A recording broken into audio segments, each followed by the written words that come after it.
Forget Greek mythology. We are looking west to Czechia and a new Adonis. Hello. Oh my gosh, the better introduction I couldn't imagine, right?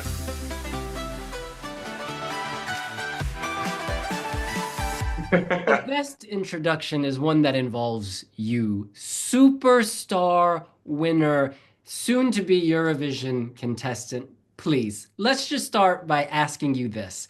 How long have you been keeping this a secret? I think it's been week and a half right now. Yeah, it's not that long, but obviously, like you want to share it with everyone. I was told that I can record some of my crew and some of my family, so I was allowed that. So like the inner circle knows, but yeah, almost 2 weeks. Wow. And the song wasn't written 2 weeks ago. That was written a long time ago, I'm assuming. Could you tell us how you got involved in Eurovision in the first place? So to start with, I mean, I'm a huge fan and I always was. I was watching every year pretty much. And yeah, so I try to envision myself there, even when I was living in London, like what was it, almost 6, 7 years ago now.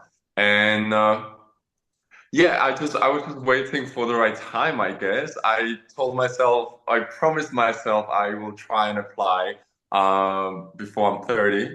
So I managed that. And I was obviously since I'm Slovakian but living in Prague in Czech, the option was also to see if maybe Slovakia returns or I don't know what's going to happen there. And that obviously didn't happen. So just the past year, I was really set on applying for the internal selection or the national round. We didn't know which one's gonna be chosen. And yeah, I wrote a bunch of songs. I traveled a lot of songwriting camps, and actually the song that won was never meant to be, you know, written for Eurovision. Like it was literally the last song from a session in London. I already had 5 other songs that I knew I'm gonna apply with or that I was choosing from. And this was just last fun session that I had with my closest people, former band from London and other songwriters. And I remember it was really, really fun session, and that was all that was important at that moment. And I feel like that translated into the song somehow, and somehow that ended it to be the one. Ah, so the song is fun, a little teaser there. Is there anything else you can tell us about it? I obviously won't spoil too much, especially the name, because we want to keep that for a little while. Um, it is there is definitely space for fun, space for maybe for some dance as well. I would say it's cheeky. I would say it's uncompromising, really. It's really regaining your own power and not seeking for any more external approvals and love. There is a lot of happening in there actually, but um, yeah, I'm really excited for the world to hear it. We're gonna spend some more time on polishing the very last details, and then next year we're gonna share with the rest of you and the rest of the world. And So all I'm gonna say is XOXO. sending hugs That's and the kisses. only hint I'm gonna give you. Okay. You're smiling really big as you talk about it. So it seems like you really love what you made. Would you say it's one of your best songs? It's really hard to tell. I mean, I feel like every song that you write, every next song that you write is better than the previous ones. Because, okay, well, obviously, you don't end up releasing all of them, but I feel like you are getting better and better in songwriting the more you write. So I do have the tendency thinking like, oh, every next song that I write is better and better. I'm really excited about this one. I think it has a lot of elements that we can pick up on and that we can work with. And yeah, don't make me spoil more, please. Fair, fair. And some of the themes you mentioned, living your life, rejecting labels, doing your thing, that idea away from the song, is that something you feel in your own life or a journey you've been through? Oh, absolutely. All of my songwriting is very personal. All of my songwriting is coming from my own experience and from my life. So yeah, definitely. I feel like with every concept, with every song, I am trying to heal a little part of me and hoping that that song or yeah, that song will eventually become maybe a remedy for someone else if they need that in a specific time. So that's definitely a really nice cycle behind it, and I usually tend to think like this. Of course, I have days when I just want a fun song and a dance song, and I don't need to solve any trauma or anything like that. But I think this is the magic in the song that you can really leave piece of you there and revisit it if you need it, or just leave it hanging there forever. So I appreciate that about my work, my job, and about songwriting. Mm. Now, if I had a Spotify playlist and I was putting your song in it, would it go in the gym playlist, the party playlist, I don't know, breakup playlist? First of all, I think you would be confused as hell. Where is this going?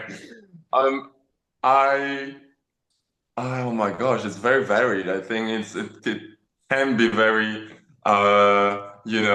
heartbreaking at sometimes. But I tend to really like one song and really play it on and on until I dislike it, and then I revisit it months later. But genre-wise, it's more up tempo, it's more upbeat, it's more do you want names? Do you want artists, William? Let's have it. Have at it. So right now I'm waking up with Lil Nas X. Um love it. Love all of his new music. So that's the first thing I'm doing after a horrible alarm. I'm playing either Need That Boy or any other of his new songs. Um, Throughout the day, it's a little bit of Colin Gray, a little bit of Troye Sivan, a little bit of Mahmood. I need to mention him because I love him. Oh, Um, taste. uh, I end up with Ray. I end up with um, sometimes even Aurora. So going the Nordic folklore, and yeah, and you would definitely finish up somewhere with even Dua Lipa and Ariana Grande, really. And your voice, even talking to you now, it's so deep. It's like your signature. So, how do I I say this? guess. Does the song play to the depths of your voice? I mean, does this song convey the magic of your voice, you think? I would hope that. I definitely try to explore the full register in the song. Um, so you are getting the depths, but I also, sing up there and then trying to explore the high register. But I am naturally basso profondo, which is in the classical writing, like a very low voice. So that's handy at points. That's definitely my party trick when it comes to recording, because I don't need the overlayer dubs.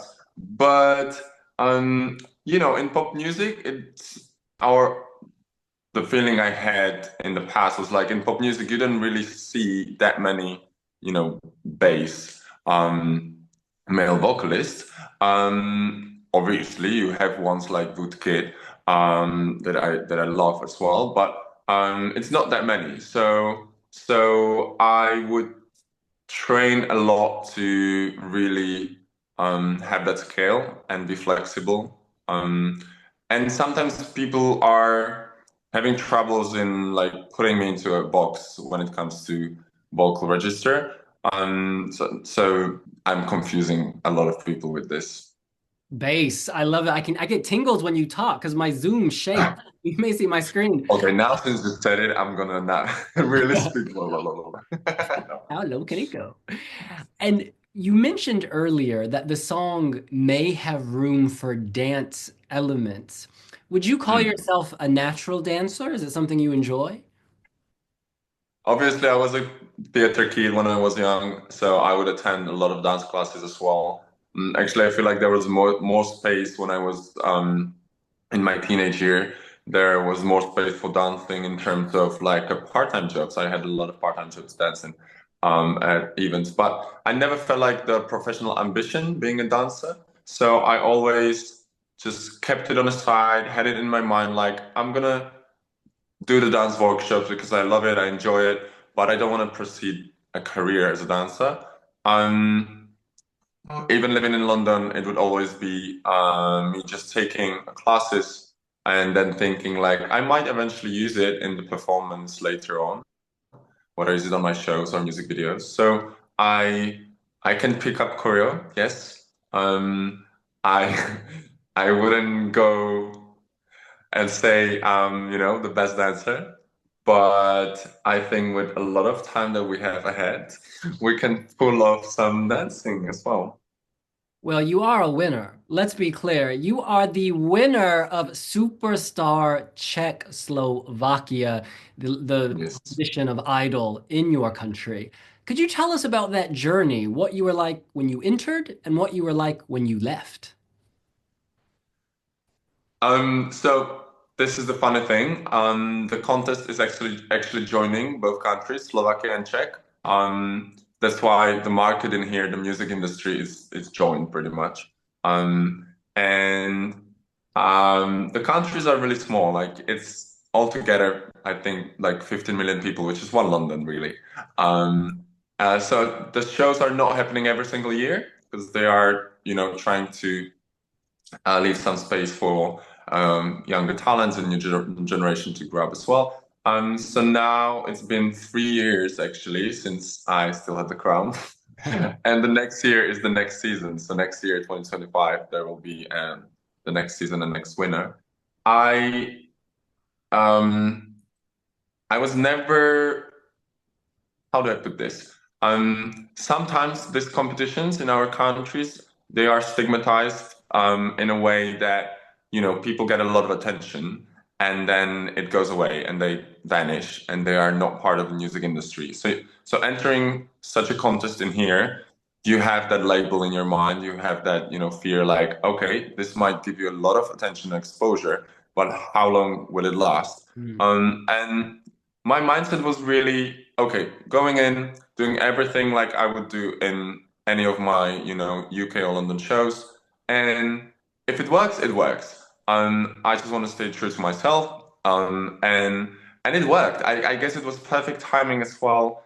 And my aim was really to keep the momentum for as long as possible. And then obviously me being the definition of the label of the pop idol in here, rather than letting the label define me as just someone who, might vanish. So it is not easy, but I feel like in a very privileged spot right now in Czechoslovakia and within the music industry in here, which I really appreciate and yeah. And you, of course, defined yourself musically throughout that show. Some incredible performances. If people could only watch one of them, what should they go on YouTube and look up from Superstar? Mm, can I have two? Please give it to us. All right. So I think the first finals, which was Driver's License, by Olivia Rodrigo, and then I would choose my casting one, which is then the very last song that you sing in the big finals, and that's Skin by Regan Bowman. So I would say these two songs. You're There was Arcade, but I'm not gonna, make this all Eurovision. all over the musical radar there. Yeah, yeah, of course. That's why I said you would be confused if you opened my Spotify. Oh, we're gonna have to have multiple playlists. Thank you so much, Adonis. Now, the name Adonis, when people think of that, they think of beauty, they think of athleticism. Mm. Why did Mm. you choose Adonis as a name? Um, to be fair, I think it was really, although it doesn't sound like a drag name, it was really a drag persona for myself while, studying and pretty much growing up in London. So I obviously didn't felt very confident at first on stage, and I wasn't confident with my presence on stage or my body on stage as well. And I loved and I dig until today, the drag race, the drag community. Um, and and that really helped me in a way like, okay, I'm gonna, give myself this drag persona, which will be Adonis, which is exactly the association of all you just said, confidence, maybe beauty, but mainly confidence. And and that's how it sticked. So it wasn't something new for me while coming back to Czechia and Prague. And and ever since I was just using that as my stage name. So this is where it's coming from, really. Um, Obviously, you can find so much more in it. I was working with great director last year on a music video. Sorry, Jiří Horensky on a music video for my song Overthinker, which is exploring Adonis complex. That is also another like a subline to why this name and yeah. So I would say this. A lot to unpack there. Now, let's go to drag first. You mentioned doing drag in London. How did that come No, I about? wasn't doing drag. I just wanted to have that mental um power that drag resolves. So I was like, let me come up with the, you know, persona, but it was inspired by drag. I wasn't doing a drag, no. Oh, okay. So we're not gonna flip on RuPaul and see you competing in season 7 UK Drag No, Race. no. I love RuPaul. I watch almost every season, but I know it's such a difficult craft. I would never be able to do that. Gotcha. All about the confidence. So people might be surprised to hear that because when they see you, when they watch your videos, we see confident. We see, a man who is in his prime. But I guess what we feel inside and what we give out are often different.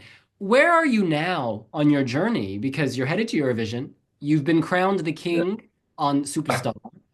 The confidence. Um, I think as you said, it's a process and it's a journey. So um, obviously now I am I consider myself a confident performer and I believe in what I do. I believe in my music and in my art. So it was definitely a journey to get to this point.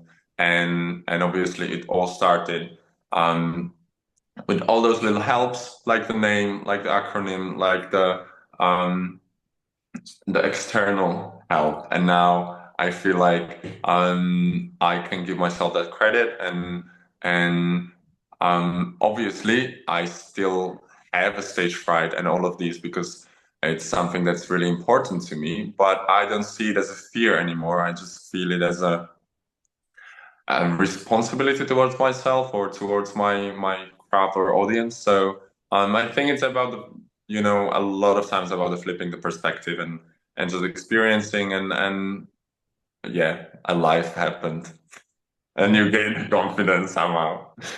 And fake it till you make it. Honestly, the whole Pop Idol experience for me was like, okay, if I'm not ready right now, I'm not gonna give up. I'm gonna get ready on the way, and I just want to know that I delivered, 100 from my side, and what's gonna happen is gonna happen. It's gonna be a lesson anyway. But yeah, I can't tell you if I'm ready for Eurovision 2025. I hope so, but again, I think I will just find out on the way. I think you're ready. I have a feeling you are ready. And the thing that jumps out at me, you talk about image, you do a lot to kind of help other people, to promote a tolerant image, for your country, give something people to aspire to through your ad campaigns. Could you maybe talk to us about some of the work you've done to kind of help the LGBTQ community, for instance? Hmm. Um, I think there was never like an openly queer winner in Czechoslovakia when it comes to shows like Pop Idol. Um, and I think that was the start for me. I didn't enter the show to be sort of activist, but I was like, I'm just going to be true to myself. And obviously, when I was growing up in Slovakia, there wasn't a lot of queer people in show business or a lot of role models I could look up to. Um, and maybe that this was the start, like just trying to go for the crown as you are and not trying to fit into boxes that people might like.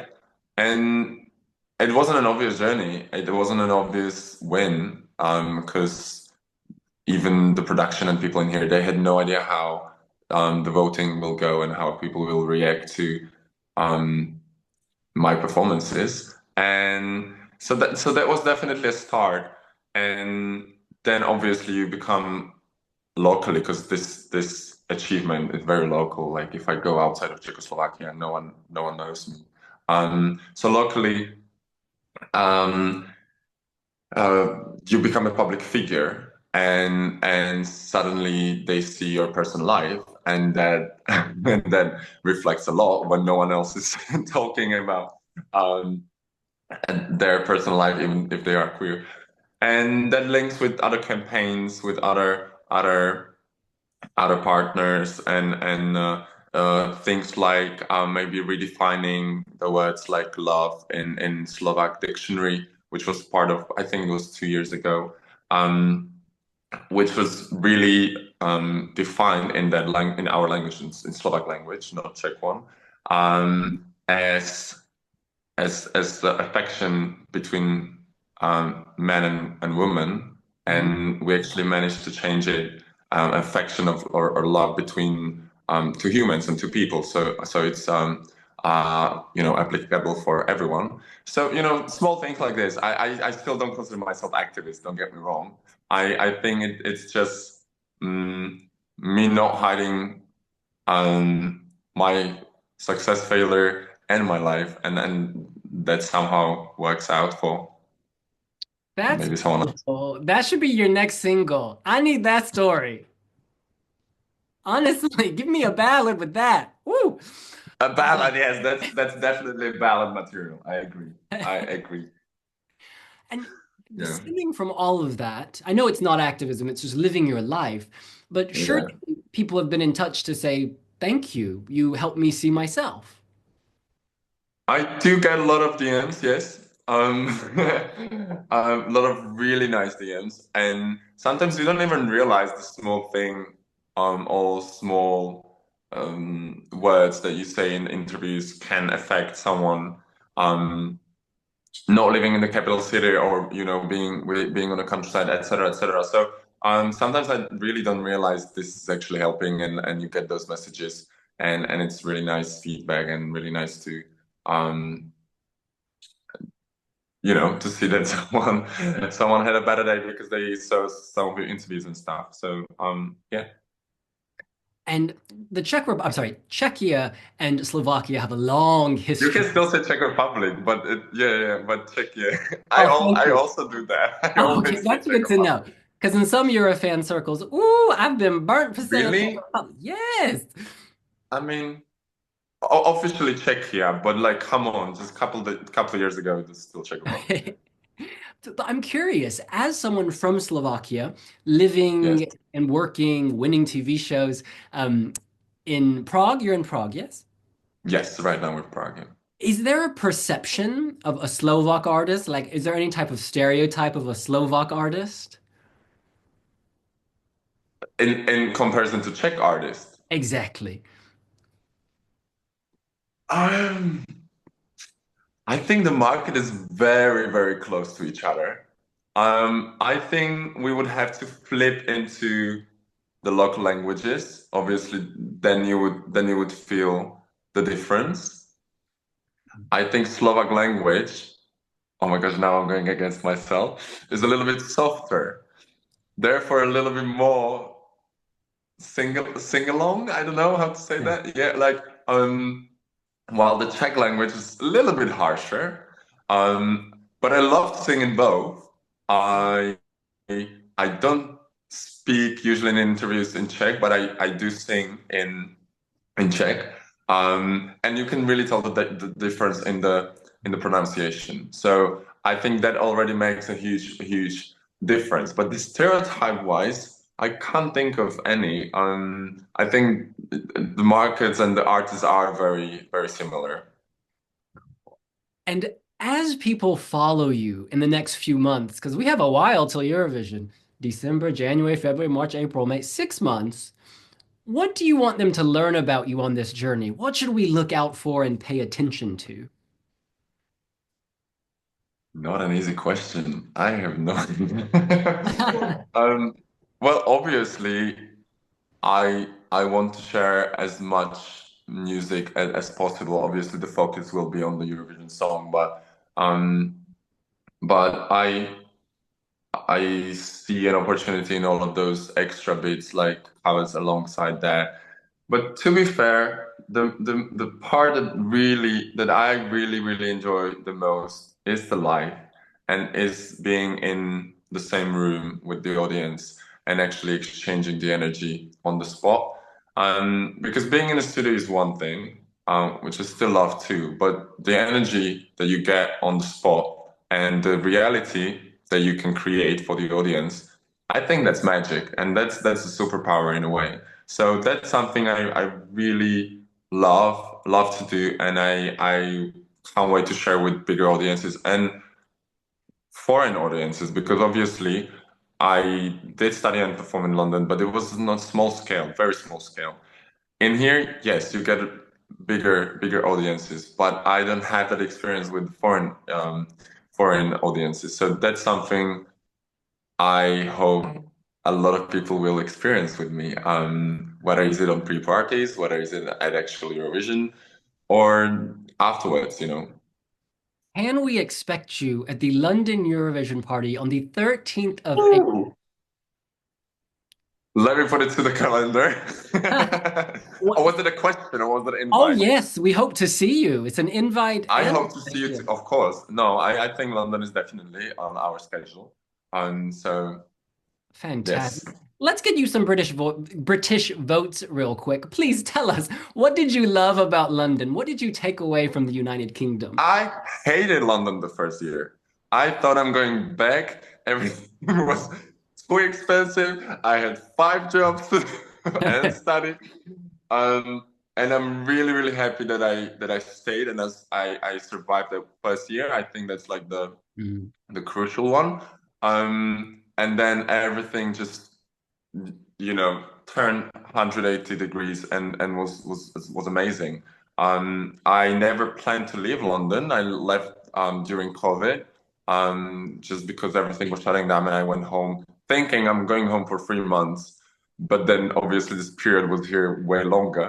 Um, so that was unexpected shift. But coming back to the city, I love the diversity. I love the ambition that people embody in the city. I feel like I was growing as an artist, but also as a person so much more than in here, sadly. But yes, and I think it's about the people. It's definitely about the people and their mindsets and their perspectives and ambition and you're kind of growing all together. And yeah, I still have a lot of links, a lot of people that I love to work with. I'm actually off to London this weekend. To the song was written in London, man. The song You're was bringing written the in the baby last session home. was in London. The Oh, last session was in London, and yeah, so those are people that I still have there, links that I still have there, and I'm off to London this weekend to actually work a little bit more on the song. two questions before I let you go, because I don't pay for the fancy Zoom, so it's going to kick us off. The first question is this: 5 jobs in London. What were you doing? All sorts of stuff. So first, I was in a cafe next to my school. I went to BIM London, in Hammersmith, in Fulham Broadway. So I did a barista position, then a couple months a supervisor position because I think the manager was Polish or something, and he was like, "Oh yes, the Eastern Europe hard worker. Let me make him a supervisor." Then I was taking care of kids and babysitting in a way, like picking up kids from school, doing a little homework with them. That's actually what I learned the English the most, I think, because the kids don't, they are cruel sometimes. They don't forgive you anything. So whatever I said wrong, I had it on my plate. And then I was working in the Q bar at Leicester Square. I might have seen you there. Yeah, and actually for almost a year and a half, I was doing bartender there, and then slowly playing with my band. We did lots of so far sound shows. Once we get into the so far family, we were given like 3-4 shows a month, which was amazing. And then honestly, the very last couple of months that I was there, I started to teach at a couple small schools vocals because I already had my degree. It was the fifth year me, freelancing, and so it was a mixture of this. But it was going and turning more towards the music by the end, and then I just moved back here to Prague. That's incredible. You'll write our music, you'll babysit our kids, you'll get our coffee. You can do it all. You can do it all. That's many talents. Not sure if I can still do the beautiful latte art, but I would try. Incredible. Um, um, well, thank you, I guess. I don't know what to say to Very that. useful skills. And final question for you. Final question. Yes, You're from a small town, and I'm just yes, curious sir. about the perception, when this news drops and it goes widespread in your town, your village, how are people going to react, or how are they reacting? To be fair, I'm not in touch with that place for past Oh, 15 years. I don't think anyone even knows that I'm from there anymore. Maybe they know, but I think when it comes to news like this, everyone is really supportive. I don't know how famous Eurovision is in this small city. So I wouldn't give a lot of hopes that they know what this competition actually is. But I feel like everyone is very supportive, especially like my family and my closest circles. So if I'm talking about them, they are beyond. They're like my mom was literally like, I would love to experience Eurovision with you until I'm here on this planet alive. So I had that in my mind for past 3 years, uh, and yeah, it was a mutual ambition, clearly. So if when it comes to family and their circles, it's always very supportive. is Mama going to Basel? Of course, yeah, of course, she's coming, of course.